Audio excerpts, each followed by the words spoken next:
Ito yung ating chicken at yung celery. Baon ng mga bata.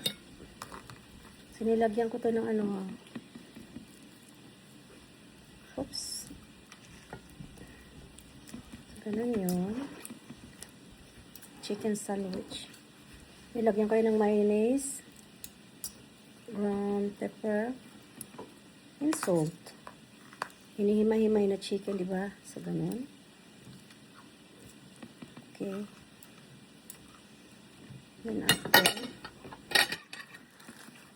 lagyan po natin ng celery. Ito yung celery. Kailangan tanggalin nyo yung balat ng celery. Pero bago niya, linisan muna ng maigi yung celery. Yung matigas na part ng celery, tanggalin. Okay. So, ganun yan. So, ganun. Yun. Then after, baon natin. Pang-baon to ng anak ko sa school. After, wrap lang lang. Okay.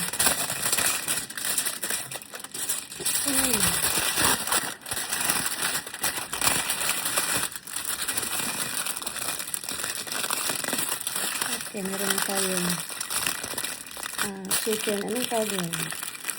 Chicken burger sandwich. Yan.